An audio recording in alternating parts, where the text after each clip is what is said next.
Whenever one enters into duality, it is always an illusion. When you know for sure of the unity of all life, the judging begins to fade away. Every 13,000 years, it moves to a different location on the surface of the earth.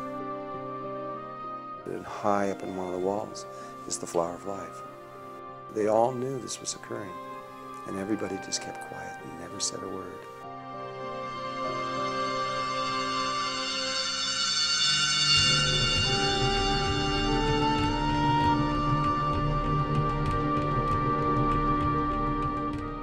There is a way that if you are connected to Mother Earth and Father Sky, you can just stand there and not even be concerned. And so Melchizedek consciousness is back on this earth, helping to find ways to get every last single person through to the next level of existence. And there has never, ever been a time when we haven't found a way. Drunvalo Melchizedek is a Druid name. It was chosen for me by others, not by me. And what Drunvalo is in Druid terminology is a little tree that grows by a creek. So there's Drunvalo trees. They're little trees, and they just usually by small little streams.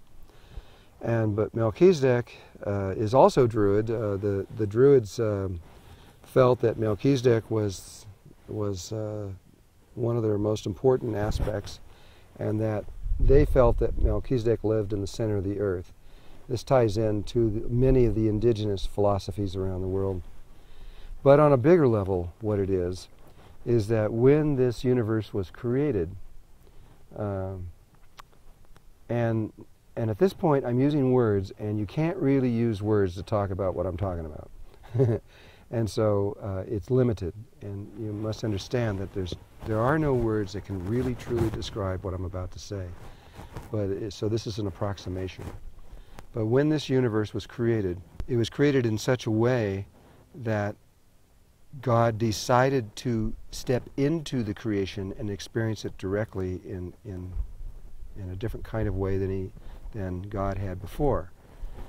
And when God stepped into this, and there was nothing, there was no planets, there was no stars, there was absolutely nothing. In fact, it was the void, which science now calls 0 point. It is the vacuum with nothing in it whatsoever. So there was nothing. And but when God stepped into it, the vibratory frequency of the name of God stepping into it is called Melchizedek. It's a vibratory frequency. And then the instant later, and there is a time sequence, the Christ was created. And Melchizedek and Christ are intimately connected together. This is why when Jesus started to do his ministry, he couldn't do it. He couldn't do anything until he became part of Alpha and Omega Order of Melchizedek, because he had to connect to the Melchizedek aspect in order to complete this, what he had to do here. But the moment that the Christ was created, a third component was created, that which is both the Melchizedek and the Christ, and that we have no name for on earth, but the Hindus call it the Supreme Personality. It is that which is greater than both, or the summation of both the Melchizedek and the Christ together. And so there was this trinity, there's three aspects of things that almost instantaneously went bing, ding, ding, but there was an order. The Christ is the body. It is the physical aspect of all of creation. So the planets, the stars, the suns, the people, and everything that we can see, and even everything we can't see, all of that is part of the Christ. It's the body of Christ. And so there were these evolutionary steps that began through the Christ, but from Melchizedek. And what happens is there's a cycle of evolution where the higher consciousness is dropping down lower and lower and lower into levels of consciousness that are being developed, and they keep, every time they develop them, they go lower and they go lower and they go lower. And where we are right now is as low as you can get. This is the bottom. And so there are Christ levels and Melchizedek levels that have gone all the way down to where we are now. And so they weren't involved in ascension, they were involved in descending. Now we are about to go back. And so consciousness is about to make this journey back to the source. And we are about to make huge leaps and jumps in consciousness, the likes of which no one's ever seen before. And it's going to be quite a journey because we've already created it and now we're going to move very rapidly going back. It's going to seem impossible, but it's not impossible because we made it. We can do it. And the truth is that everybody is Melchizedek and everybody is Christ. Everybody is part of that energy. Everybody has God within us. The idea that there is people that are greater than other people is simply not true. We are all the same value, equal on every level. But some of us have gone deeper or farther than others and have gained certain wisdoms that ones of us don't have. Doesn't make us better. We're just explorers. And now we're coming back. We're all going to come back together at this point where poof, none of this exists. And we're just oneness again. And then after time, you realize, oh, there's another step. You didn't see it at first. And you take that step and you become an even greater level of oneness. There's over 100,000 levels of this that Melchizedek have mapped and found. And that you keep going, but eventually you come back to this place where we are one and creation is within us. And we have to make a decision. And that decision's totally up to our oneness. We can go back out of this whole level of creating things and back into the oneness of who we were before, or we can take another cycle around again. And if we do, we become a Melchizedek again. And life instantly uses us because we now know how to live in all the dimensional levels and sustain ourselves. And each dimensional world is incredibly different. It takes a long time to learn how to sustain yourself in each of these different worlds. But by the time you have gone all the way down and all the way back, you know how. And so that person becomes a lot like a white blood cell in the body. They are used by life to, whenever there is a dimensional problem anywhere, then Melchizedek goes in and says, okay, you guys, here's what you do, and we help. And that's what's going on here now. We're about to go through a tremendous dimensional change. And so Melchizedek consciousness is back on this earth, helping to find ways to get every last single person through to the next level of existence. And there has never, ever been a time when we haven't found a way.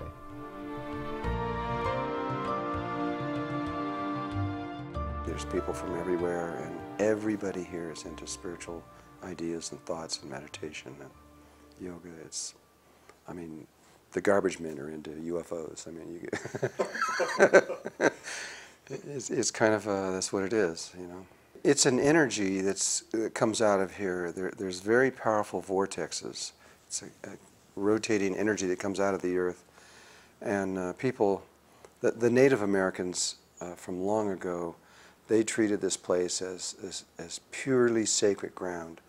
And they didn't live here. Though they built houses and things here, they were like summer place, or people that were traveling. And they came here to die and to be born. People come and they feel this energy, and if they stay here very long, it excites them, and they get interested in spiritual things. Perhaps it triggers Kundalini in people, I don't know. But there's something here. When I was doing work years ago with people, I used to do lots of workshops here. And part of that workshop is clearing emotional work. And I discovered right immediately doing emotional work here is different than anywhere else, because in other places to get the person going took a lot of energy. Here, you just give it a little push and they emotionally explode. They can't hold back. And it's the best place I've ever seen in the world to do emotional work.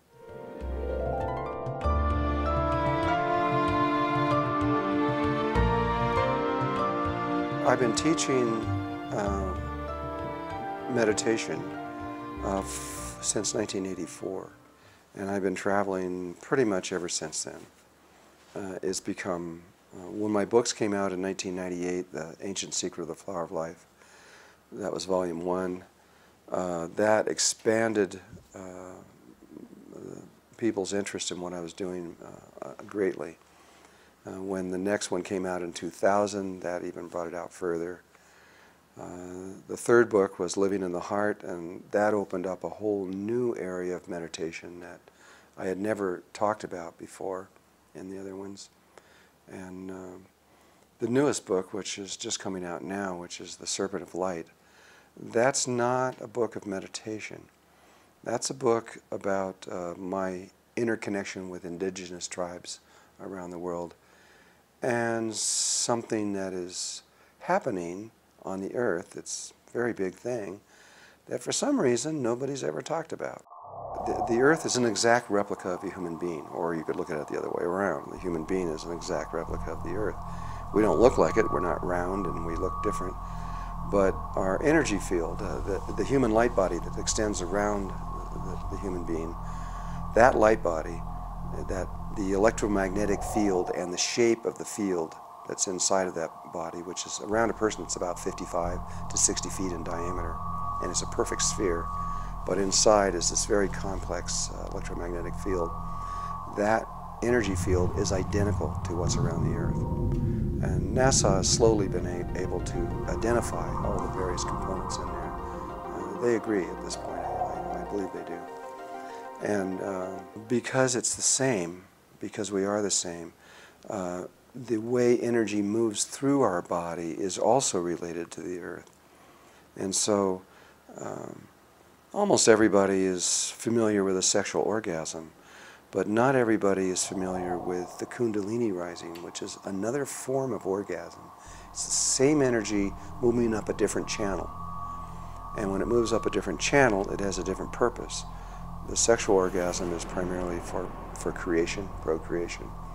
It has much bigger levels to it that we're not aware of. And the Kundalini, its purpose is to awaken you to God and to higher levels of consciousness. Once you've had a Kundalini experience, you can't stop. You don't have a choice. You have to keep searching for that, and you will all your life once you've experienced that.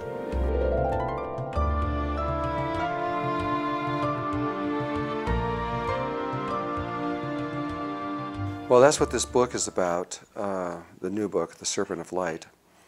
The Kundalini of the planet, from a human being, it comes from the base of the person and moves up their chakra system, and it moves like a snake. It moves in a sine wave signature as it moves up the body. And in the earth, it comes from the center of the earth, the very, very center of the earth, which is the base chakra for the planet. And it comes up again in the same kind of way, and it comes up to the surface, and it links.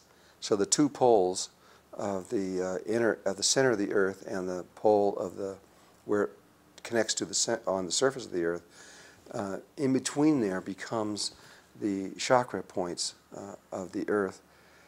But it's temporary. It stays there only for, it stays in one location for about 13,000 years. Geological time, that's pretty temporary. And then every 13,000 years it moves to a different location on the surface of the earth. And wherever it moves to, wherever it chooses, we don't have any control over that. Wherever it chooses, the people that live in that area, and it goes out for quite a ways. I don't really know, but I'd have to I could figure that out but I would say for at least 700 miles or so in radius around that area, anybody living in that area, it triggers their Kundalini. And so what happens is those people end up becoming the teachers of the world, the light of the world.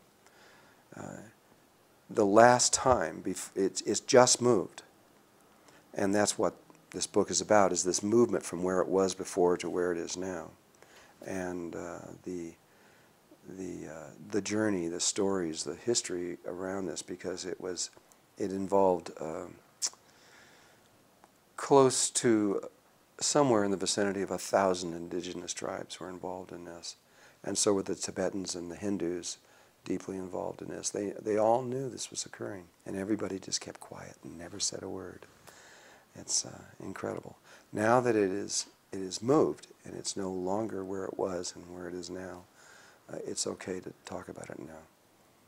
It used to be in the western mountains of Tibet, and that is, and the serpent of light is the light of the world. It is the energy that not only those people that are in that tight figure, but it's for the whole planet.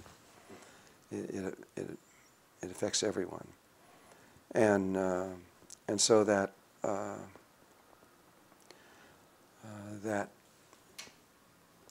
energy was there in the western mountains of Tibet, in a remote area where there has never ever been civilization that they know of ever, in very high up in the mountains, but down in a valley inside those mountains. And long ago, 13,000 years before this time, someone built a huge white pyramid over the spot where it was located. It's the biggest pyramid in the world. It's bigger than the Great Pyramid or any of them.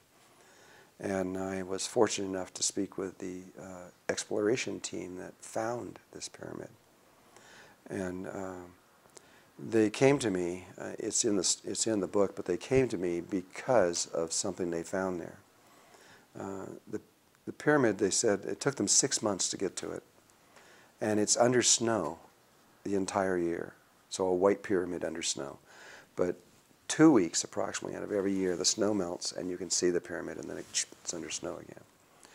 And so they had to time their trip to get there perfectly, and they did. Actually, the first time they did it, they didn't do it right. They had to do it differently the second time, and they made it. And the pyramid has no... they said it looked like it was built yesterday. It was flawless. It was perfect. All the casing stones were on it perfectly. No one has seen it. And there's no writing on it. There's no hieroglyphics. There's no pictures. There's nothing except for one thing. And unlike the Great Pyramid, it's not sealed. There's an opening. It's open to the world to walk into. And you walk in, and there's this huge inner room inside of it, and high up in one of the walls is the Flower of Life. Wow. And it's the only thing that's on there. And so, since I was teaching about that, that's what they said, what does this mean? And why is that in there? You know, and that began, that's how this, the Serpent of Light story began. That was way back in 85 or 86, some back in there. The Flower of Life is found all over the world. The Mayans knew about it here. It's at Chichen Itza, and it's at another location. They brought me down into a pyramid to show me there. But the first place I found it was on a 6,000-year-old wall in Egypt, where the very first well, I had already known about the Flower of Light before we found it anywhere, because the spheres of light, or the angels, had been teaching me for a long time on the sacred geometry and how it all worked. I mean, I remember when I was first month after meeting them, they had me create a little star tetrahedron, which I think is like this little thing right back here. And I made it out of 8 little triangles of cardboard, and I put it together, and I had it in my hand. They made me make it. And then they go, and I made it, and I said, well, okay, now what? I mean, this was like, what is this stupid little thing, you know? What is this, you know? And they were saying, well, it's really important. And so it took me a long time of studying of sacred geometry and understanding before I was able to get to the place to know what I know now. And eventually, the study of sacred geometry, no matter where you begin or who you are, I don't care what planet you're on or where, it doesn't make any difference. If you keep studying sacred geometry, you will always end up with the Flower of Life. because it's the key to everything, and it is the container of all other sacred geometry.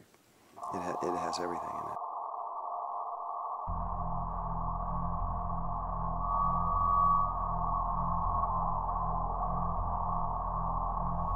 We've now checked it with tens of thousands of different things, and what we found is that there is nothing in creation, in the universe, that is not directly constructed through the proportions and the shapes and forms of sacred geometry. Even things that you would never think were geometrical. You know, if you look at crystals and you look in there and you see the atoms and how they're all arranged, you say, well, okay, I can see that. Or if you look at viruses, every virus is a geometrical little polymer in one way or another, polyhedron. And there are, some things are obvious, some things are not obvious. You look at plants and they don't look very obvious. And that takes a little bit deeper to see how sacred geometry is involved in there. Fibonacci is intimately related to how organic chemistry is unfolded, because the key that is behind everything in the universe is the golden mean, the ratio of 1.61803339, and it goes on forever. And that ratio is something that is crucial to life. Life intuitively knows this, but because it is an infinite, it's not a whole number. It's irrational. There's no place where it ever ends. Life can't work with things like that. So it discovered another way, and that is called the Fibonacci sequence. And that starts out as 0, 1, 1, 2, 3, 5, 8, 13, 21, 34, 55, 89, 144, 233, and it keeps going forever. And if you look at three numbers like 3, 5, and 8, if you have 5, you just look at the last number where it was before, it was just 3, and then you know what the next number is 8. And so life can determine how growth is just by wherever it's at. It can look where it just was, and it knows where it's going. But the reason it's important is because if you divide 3 into 5, you will get a number very close to 1.618. But if you divide 5 into 8, it gets closer. 8 into 13, it gets closer. 13 into 21, it gets closer. And so by using that particular sequence, life continues to move closer and closer and closer to this golden mean ratio. But each time it makes a growth, it actually gets closer to the perfection of that number, because that last number it just was divided into what it is now is always closer than the set that it was before. It doesn't take very long. 13 into 21 is really close to the golden mean. If you divide 144 into 233, you're really close to it. And as things get farther out, they become so close that the human eye can't tell the difference.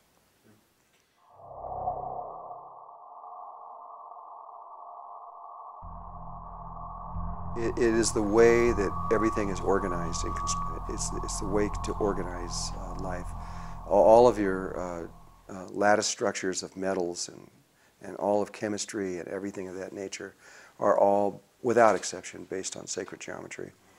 And you really can't understand what's going on in chemistry or physics or architecture or anything structural without understanding sacred geometry. If you don't know that, you are missing the most important key to creation, because you can't understand what it's trying to do. It not only does that, but it links one subject to the other. No matter what subject you're talking about, it's geometrical. And so once you understand the geometries that some subject is using, and then you look at a completely unrelated subject, you could take music in one case and perhaps emotional problems. And how can music and emotional problems be related? They're intimately related, but I can say that about any subject. Because if you look at music, it's all geometrical. It's all mathematics. A lot of physicists think that's the core to everything, but mathematics don't exist on their own. They came out of sacred geometry. First there has to be shape and form and proportion. Then number comes after that. It's where it came out of. And so It's just a very primal way, but if you see how music is, you can then switch over to emotions, and you can see how they relate. Now, emotions, I realize, is a good subject, because the feelings you can't imagine that they would be geometrical. Like love. Love is geometrical, you know, or jealousy, that's geometrical. Yes, it's been proven scientifically. And so love has a shape. Hatred has a shape. Every single emotion that we know, whether it's positive or negative, has forms you can hold in your hand that are those feelings.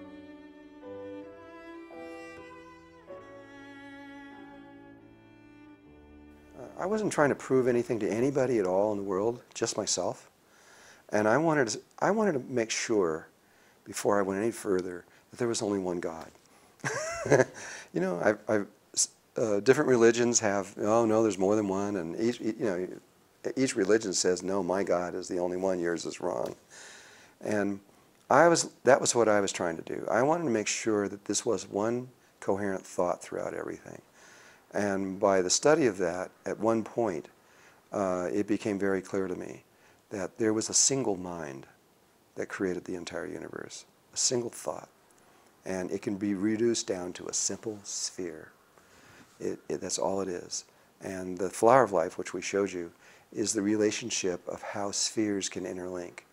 And when you get to 19 of these spheres, then the image pattern becomes such that things become very, very clear. But if you slowly work back through the geometry, you come up with that every single thing in existence is inside of a sphere. And there's another set of knowledge that is as old as this universe is. If you take 13 spheres that come out of the flower of life, there's a way you can pull them out. And those 13 spheres are called the fruit of life, is the name I gave to them, because there are 13 ways you can take male lines. I haven't said this. Female lines are curved. They're circular, zigzaggy. Anything that's a curve, that's female. Male lines are straight. And so if you take these 13 circles and you superimpose male lines over them, and there's 13 ways you can do that, they produce 13 different systems of knowledge that create all the little tiny details that are found throughout the universe. And there was a point there where I got into it, and I said, well, okay, I got it. No matter what we look at, no matter where we go or how we do it, it all comes back to this same pattern. And you know, every single crystal, there's hundreds of thousands of crystals, but every single one of them comes down to the 5 platonic solids, which are one of the sets of the 13 sets of knowledge that comes out of the fruit of life. And so once I realized, okay, it was a single, whoever created the universe, it was one thought, one person, one mind. And when that happened, what we now know is that there's two sides of your mind. There's a left and right side. It's what's called the corpus callosum, links across. And when you know for certain that, I mean, every cell in your body knows that for certain, something happens to you, you change.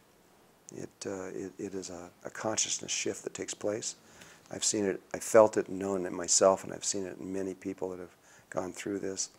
At that point,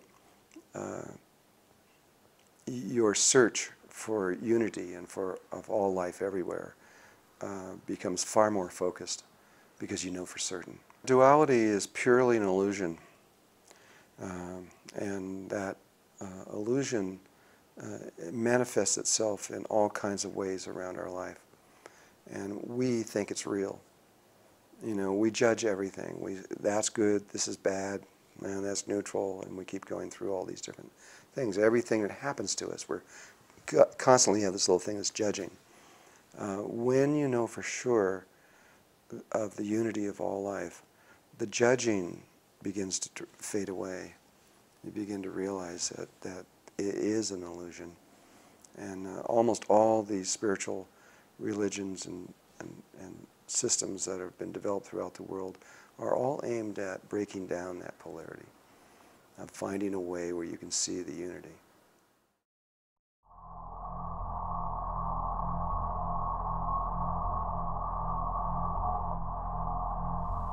Well, the unity is always there.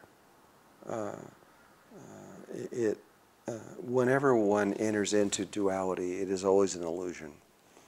And it's a stage of consciousness. We've got consciousness levels themselves down to sacred geometry. And you can actually see it. It has to do with the squaring of the circle. If you take the square, perimeter of a square, and then make that equal to the circumference of a circle, that gives you 1.6180339, and the golden mean appears. And there is a pattern of geometry that you can show that as the circles and squares expand out of what's called a geometrical progression. It starts with a little circle and square, and it gets bigger and bigger and bigger and bigger. As these things progress out, there's very definite points where they become very close to the golden mean, and as they expand out further, they keep getting closer and closer, just like the Fibonacci sequence does.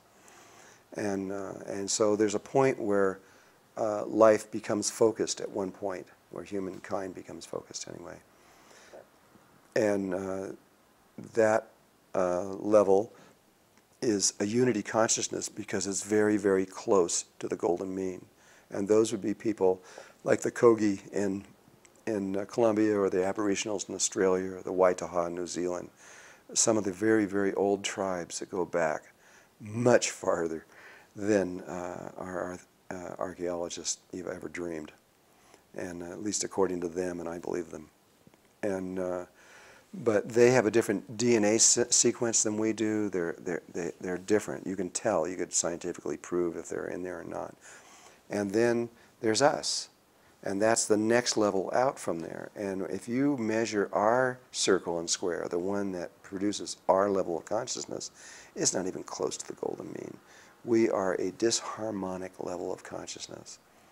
But in the wisdom of the Creator, in order to get from the first level to the next level, which is also harmonic, we have to pass through this place we're in.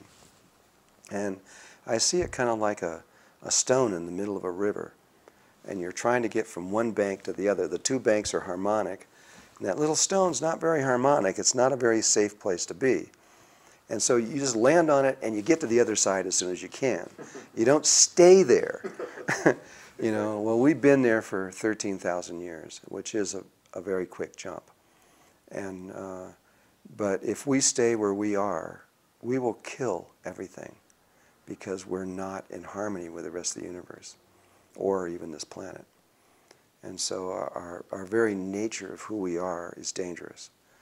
But we have to pass through here. We have to be who we are. It's not wrong. It's not bad. It's just necessary. And then we get to the other side, and then we're into even a higher level of unity than we were in the indigenous people. And that is the goal of everything that is going on Earth right now.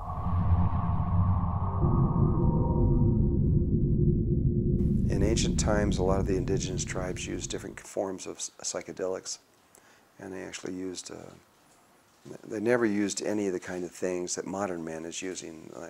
Those kind of drugs are bad for consciousness, because they make you go back down the other way. But a lot of the psychedelics that they used, the San Pedro cactus and the coca leaves and the mushrooms and things like this, these were the natural things that they used. That was another way for them to begin to see that there was more in consciousness beyond it. Once they experienced it, they would search the rest of their life trying to find what that was about. In the world, there are many beautiful ways of meditation that will lead you into that. There's not just one pathway. I mean, I have been shown a pathway which I teach, but that's not the only pathway. There are a lot of other ones that will work just as well.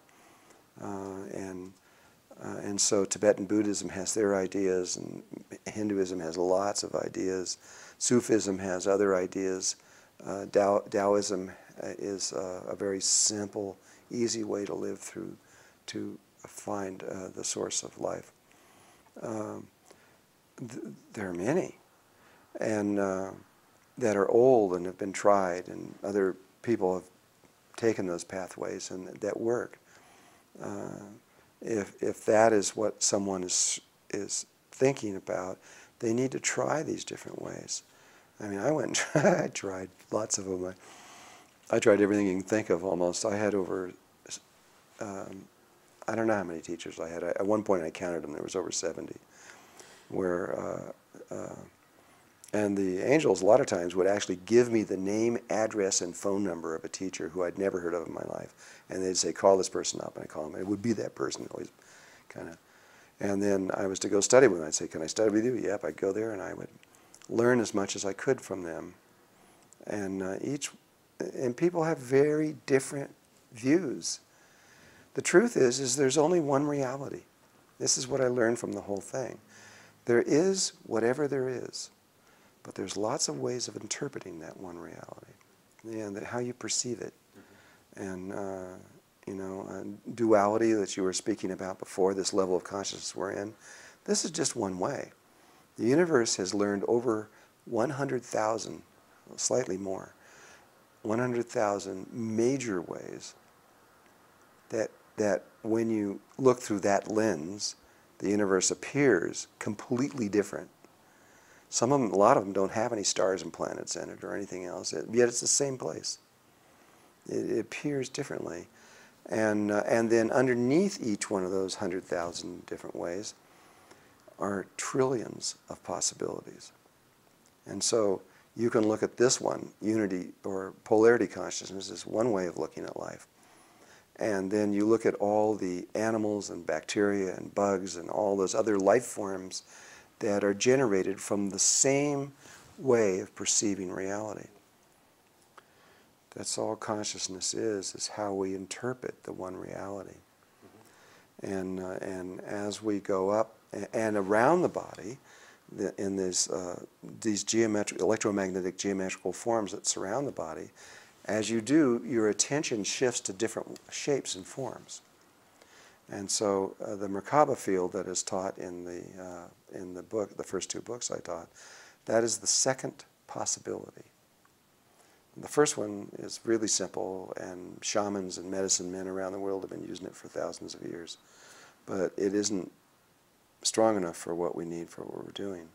The one that I'm teaching in there now is perfect for what we're doing, even though there are people trying to say we need more complex things, because that's what the earth has around her right now. And so we're in tune with the earth, and as she moves into higher levels, we move with her. When we get in the next levels, then we can shift to different Merkaba fields.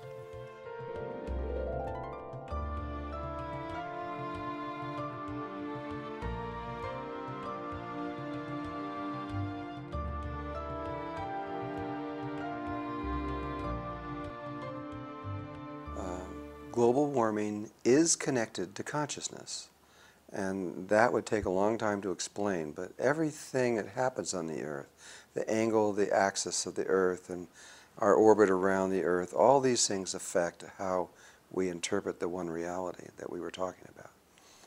Global warming is nothing new. Of course it's happened before. We've traced it back 240 million years, and there's been a cycle going on for a very long time. There's a man named Dr. John Hamaker.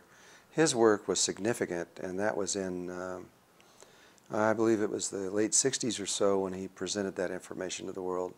Hardly anybody ever brings them up. But he went around to ancient lake beds all over the world and took core samples that were 6 inches in diameter and 11 feet deep, and he could see back into about 200 and something million years in these core samples. And they can just read this, and what they discovered is that the ice ages have been very periodic. Basically, the ice ages are about 90,000 years long, and the warm periods are about 10,000. They actually range from about 8 to 12, but they're about 10,000 years long. And so you see, what they found in the lake beds was, you see 90,000 years, approximately, of no pollen, because it's just ice and no growth of plants or anything else like that. And then followed by a little period of 8 to 10, 12,000 years, about 10,000 years long, of where there's pollen, followed by another 90,000 years of no pollen. And it just went like a clock, going down in for millions and millions and millions and millions of years, hundreds of millions of years. And so, sure, this is nothing new. But to say that it's no big deal, when we go from a warm period into an ice age, that's a big deal, because the average temperature of the Earth drops to minus 50 degrees below zero average in 72 hours. And that's been scientifically proven. In 3 days, it drops. And so most of the life on the Earth, if that were to happen, would die, would perish. It's always happened that way. It's part of life. It's the way Mother Earth has set it up. So we can't say it's bad or wrong. It just is. And so those people were able to track exactly what the Ice Age was tied to. And we now know it's not a theory. Well, everything is a theory in a way, because we never know what life is going to do for sure this next time around. It's like the sun coming up in the morning is a theory, even though it's been coming up every single time. Maybe this time it won't. You don't know that for sure. Yeah. But the probability is very high. And what John Hamaker found was that the ice ages were tied to minerals, the minerals that are in the dirt. When we can start on the end of an ice cycle. When the dirt all over the Earth, all over the world, runs out of minerals, and it's finite. There's a certain amount in there. When they run out, the trees begin to die, and they get weak, and diseases start coming in. The pine trees here in the United States, they say the beetles are killing them. It's not the beetles. If you go deeper into that, there's 6 diseases hurting those trees, and those trees their immune systems are getting weak, and the beetles just come in and finish them off. But if they were healthy, the beetles wouldn't be able to do this. And so, when the trees begin to die, the forest fires begin to happen, and every acre of trees, just an average acre of trees, holds 50,000 tons of carbon dioxide. And so when these forest fires move through millions of acres, it's releasing massive amounts of carbon dioxide into the air, which begins the greenhouse effect. So even if there was no people here on Earth at all, not any at all, this is still going to happen. And so the plant life holds all this massive amount of carbon dioxide. As it dies and as it burns and goes into there, it goes back into the atmosphere, and that begins the greenhouse effect. We just happen to be adding to it. We're accelerating it. We're cutting several hundred years of our life off by what we're doing. We don't know exactly how much, but 300, 400, 500 years, we may have been able to go longer. But because of what we're doing, we're bringing the ice age closer to us by adding more carbon dioxide into the atmosphere. At the end of the ice age, or at the end of the warm period, which is what we're at right now, we've been 10,000 years of warm. And when we get to the end, the minerals run out, the trees die, and everything, and it goes up in there. The greenhouse effect begins to happen, and that begins to warm up the oceans. And right now, the oceans around the equator are like 86 degrees. That's not normal. They're very warm. That produces vast amounts of water. It goes in the air, tracks over, goes to the 2 poles, and begins to build the ice up. But at the same time, the warm temperature begins to melt this ice. And so now there is another factor in this which Dr. John Hamaker didn't understand. And that is the ocean currents and how they hold the weather patterns. The patterns that we know, like, in Germany they have a certain time when spring comes, and when, certain days, and it's different all over the world. Sahara Desert doesn't get rain. But 13,000 years ago, the Sahara Desert was a rainforest. And so things change. And why do they change? Because one of the reasons, not the only one, but one of the reasons is that these ocean currents change. We tend to think that the way the life has been on Earth for the last 150 years is the way it's kind of always been. But in fact, the climate that we're now living in is only 150 years old. That's it. Before that, we had an entirely different climate, and that was because the ocean currents in the 1300s slowed down in the Atlantic Ocean, causing what in history they call the Little Ice Age. And it was a temporary time of a drop in temperature because the ocean currents, which we'll explain in a minute, control these weather patterns, and it began to slow down.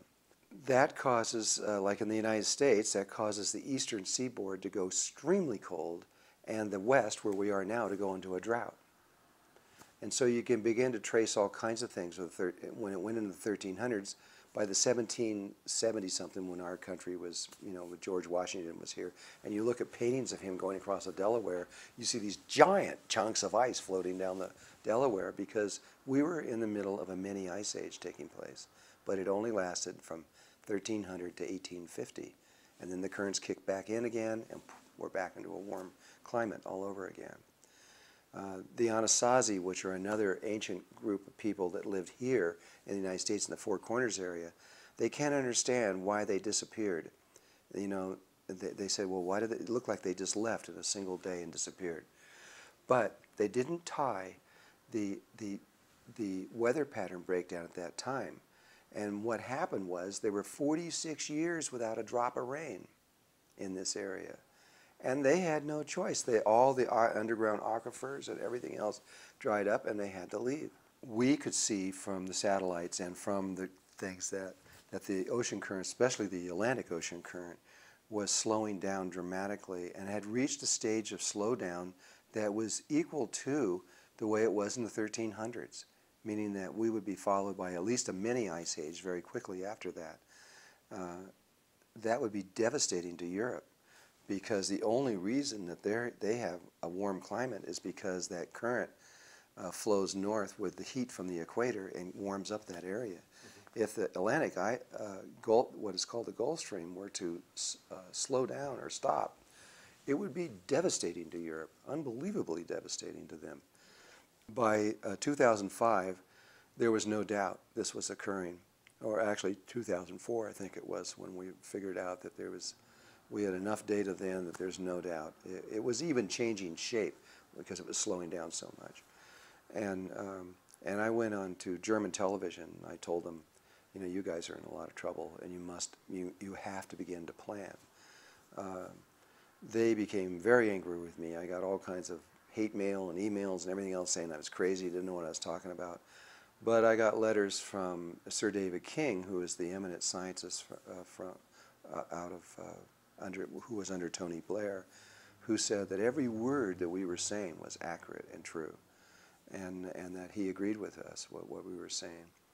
And Andrew Marshall out of the Pentagon, Bush didn't want him to talk about this stuff, but he did it anyway, and he published in February 7th of 2004, he published in, Fortune magazine, all the secret papers of the Pentagon about weather.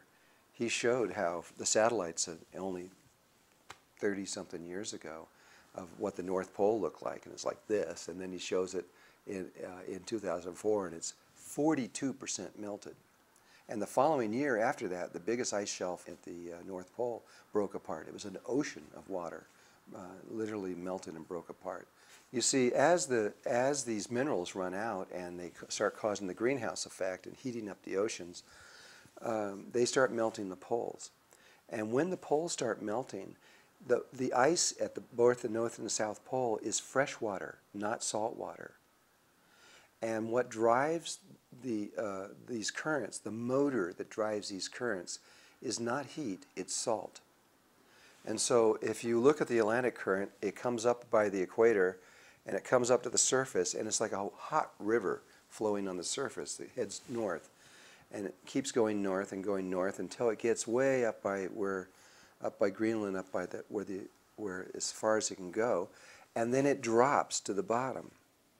And what's dropping to the bottom is the salt. And that's what's pulling the water up.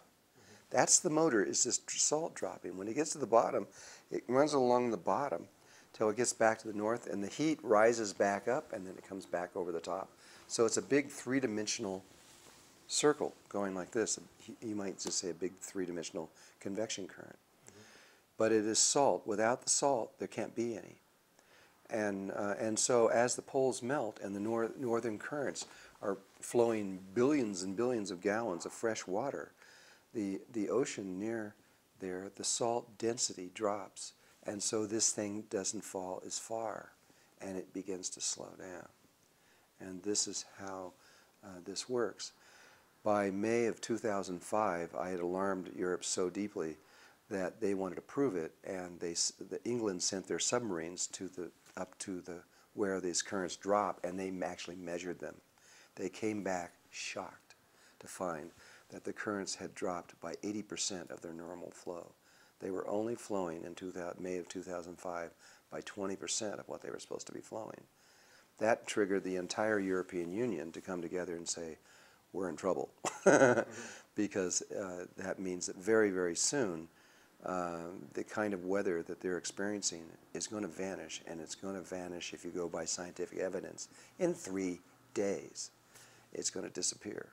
And all of a sudden, they're going to find themselves in an eternal winter that they will not see the sun again for 90,000 years.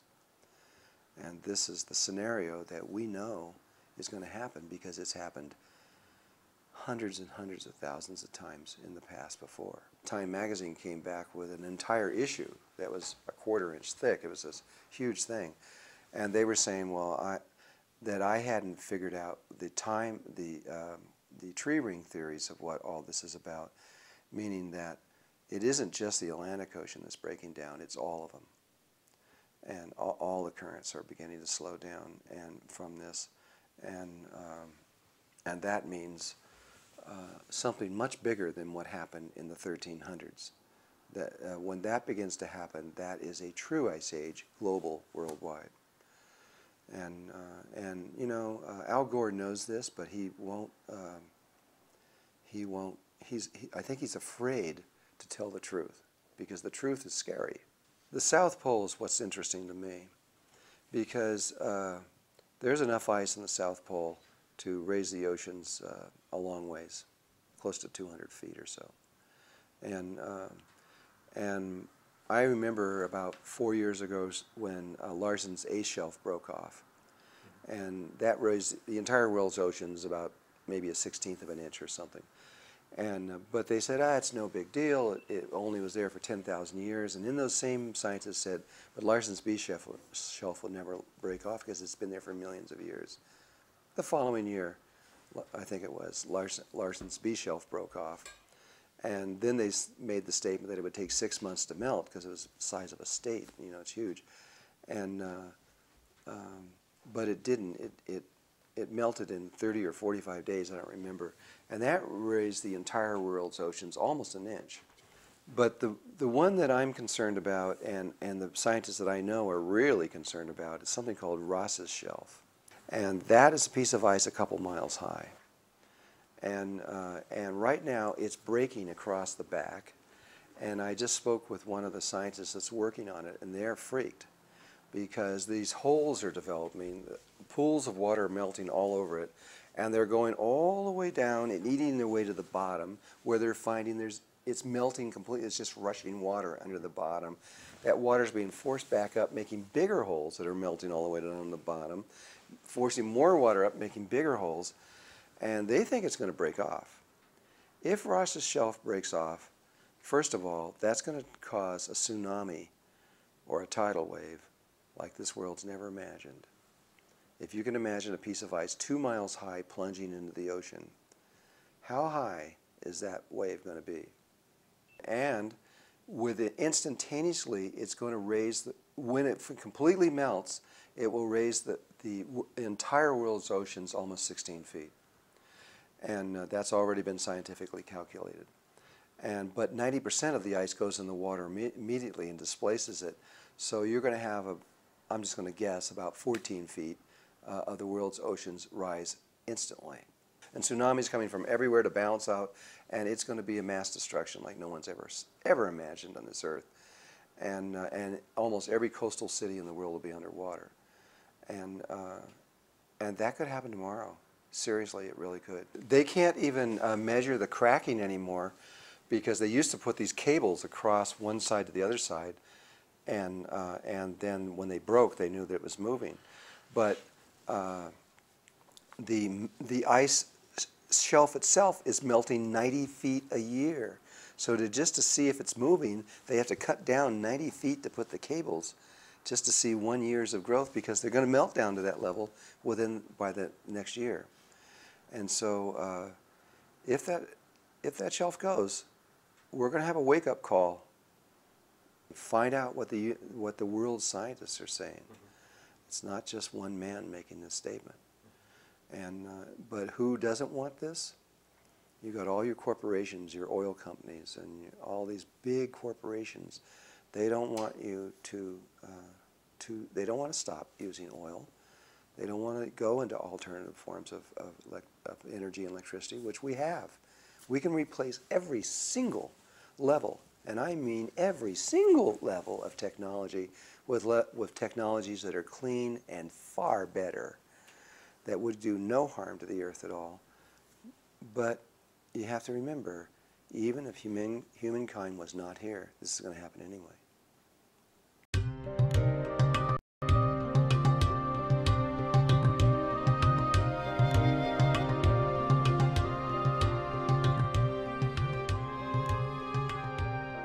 From what I've learned through the indigenous people around the world and about human consciousness, there is a way there is a vibration and a way to be. They all talk to me about this, that they know these things are coming. The Mayans are about to give their predictions and everything on this, and they know this is coming. But there is a way that if you are connected to Mother Earth and Father Sky through your heart in a certain way, that they all are discussing with me, that you can just stand there and not even be concerned. Because what happens is Mother Earth actually changes the reality around you. She selects these people that have this vibration, these people that are in their heart, and she keeps them alive. And this is one of the big secrets about all of this that has been known before. But people have been able to change the world around where they live based on their ability to stay within their heart. If you live in your mind, what the indigenous people are saying, you don't stand a chance. We have been working with what we call reversing consciousness, just like reverse engineering and things. We started with the human light body, and we've mapped that whole thing out. And then after that, we went into the internal brain structure of the pineal gland, the pituitary glands, the thalamus, etc., and how all of that works. And just as in most human beings, the Merkaba field, or the light body, is not working. It's like a seed. It's there, it's intact, but it's not actually functioning. Even when you activate it, there's still more to it, and it's not talked about in any of these books. This will be another book coming up that it took me a long time to understand this, and it was all indigenous people that taught me all this stuff. I mean, they know the inside of the brain better than most brain surgeons. It's amazing what they know about this stuff. There are 8 beams of light that come out of the head, or should come out of the head, if the head is healthy and functioning, just like the light body itself. If it's functioning, it begins to spin and do all these things. Well, these 8 beams of light are on most people have reduced to just this little colors that are around the head. They look like fog almost. But with a certain understanding, with a certain breathing and awareness that you do, these beams pop out, a sphere of light forms around the head, and you begin to glow, and you can scientifically see it. And that is part of how this outer world was created. There's a connection through all of this. There's 3 different glands and 3 chakras that have to be aligned, and when they are, and when they're functioning together, what is called your third eye opens up, and it is prepared to receive something from somewhere else in your body, which we now know is the heart itself. And hidden deep inside the heart is a little tiny space that Stanford, through heart math, is mapping and trying to describe scientifically what it is, where creation takes place. And this is where all these stars and planets, if you go back into a book called the Upanishads, 6,000 years old, it's 108 people that went into their heart and went from their mind back into their heart. And when they got in there, they just wrote about their experiences. That's all it is. But in there, they all talk about how when you go inside the heart and you're not in your brain at all, you're in your heart, and you look around, you open up, and there's the stars. All of them, exactly as they are here. There's the belt of Orion, the whole thing, just like the same feeling of depth of space, the same everything. And it's almost like the human body duplicated this reality. But what we now know, and what the ancient teachings all say, is that that's where it was originally created. And from that image of the stars and planets and the earth included, that image was transmitted along toroidal lines of energy that Stanford has found. This is a toroidal field. It is unique. As you can see, these different colors will come through and fold on itself. So this can not only turn this way, but simultaneously it can be rotating this way while it's doing this. There is no other shape in existence that can do this. This is completely unique. It's the first shape that comes out of creation. But this shape is around the human body, and it comes out of the heart. And it's the big one, and it's 8 to 10 feet in diameter. And then inside is a smaller one that's about this big, that's around here. And they know it comes out of the heart. Well, along the lines of this inner one here, the image that comes from the heart comes up along these lines, comes to these tubes of light that are out of your head in a very specific order, and receives them. They come into this pattern in here, they come out through, and then there's a geometrical field out right at your fingertips that Leonardo da Vinci discovered. And that one is the projection screen, basically. And the inner worlds of the heart are projected out through the mind out here, and then we think it's real.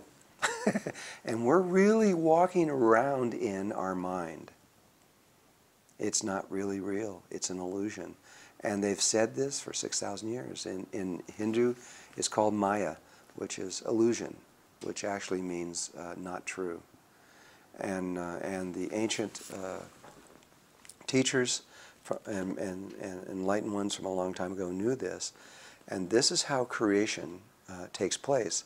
This might be a good place to talk about this DVD that was out called The Secret. And The Secret is how to create through the mind, how you can actually create something. You can bring whatever you want to yourself, if you're inclined to think in materialistic ways, that you can bring money to yourself, or all these things that they were talking about. Or you can create healings for yourself, and you can make your body healthy. Or you could bring people to you want. And behind that, they talk about the law of attraction, where you are, you bring to yourself whatever you're thinking and feeling. You create a vibration, and that energy begins to come toward you.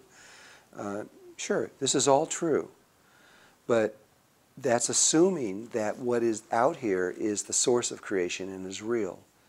And it's also assuming something that they didn't understand when they wrote this, but which the Tibetan Buddhism did understand, and some of the other ones were clear on. The writing of the Secret is not new. They found, Greg Braden wrote a book called The Isaiah Effect, which was based on a scroll that was found in a clay pot from about 500 BC, near where the Dead Sea Scrolls were found. And it talks about the same exact information that is in The Secret, that your thoughts are based on logic, and you can go through where you place your attention and your intention, and your intention has 3 basic patterns of what happens with your mind, your heart, and your body.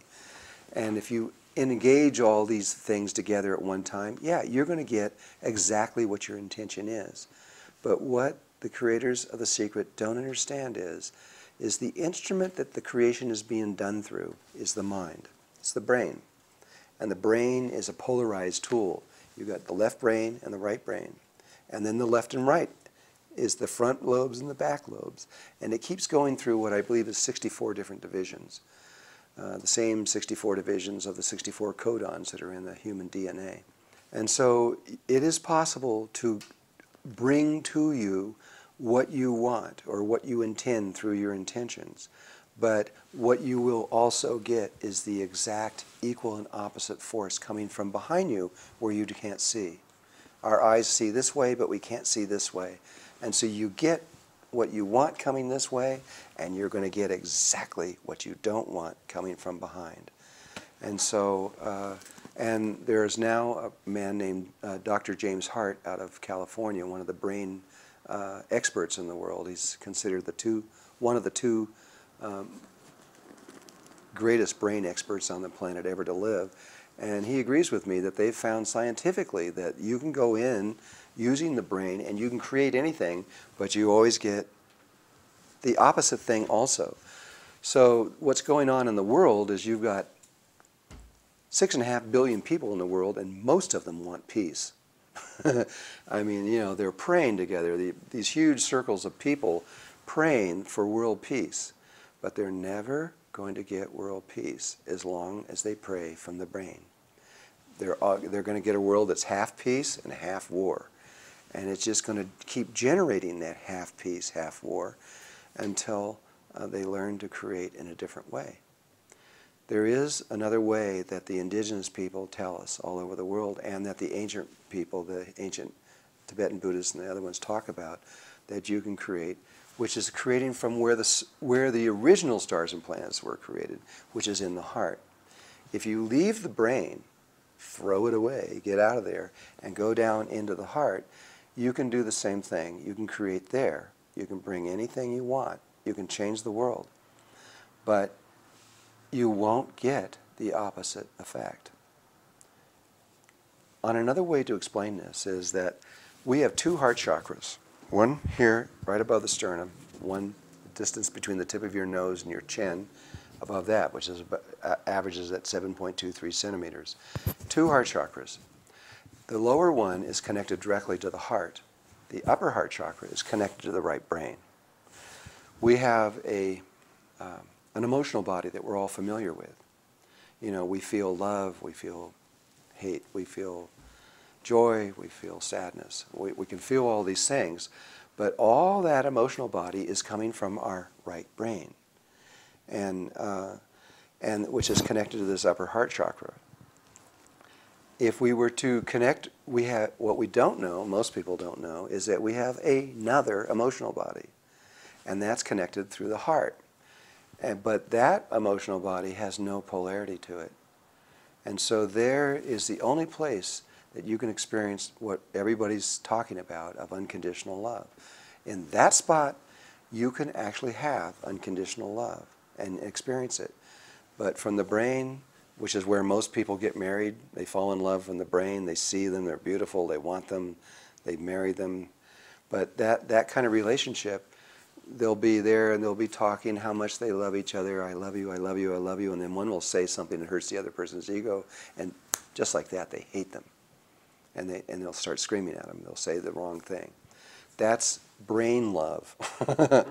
But there is a love down here that no matter what you said or what you did, you could kill somebody, but if they love you, they wouldn't change loving you. That's hardly ever been experienced.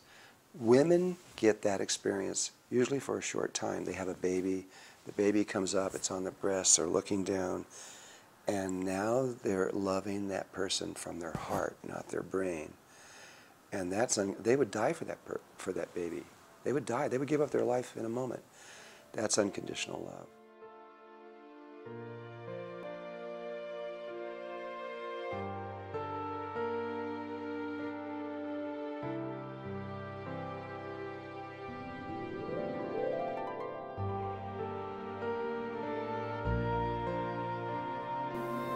Well, in the last of this talk that we're having, I'd like to talk about this time that we're living in.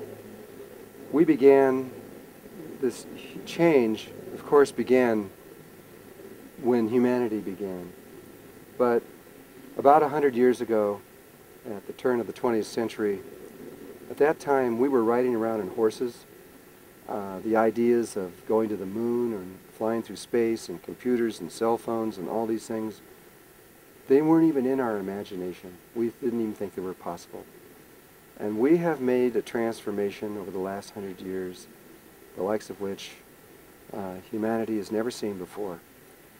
And all I can say is we're just beginning.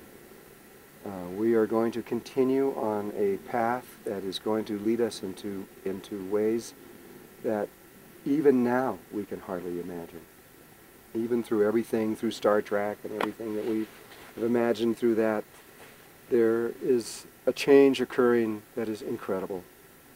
And all I ask is that you remember that you are intimately connected to God, and that you are not going to be hurt through this. You're not going to be left behind. You are important in the universe. In fact, this universe could not exist if you didn't exist. You are essential in everything that is occurring.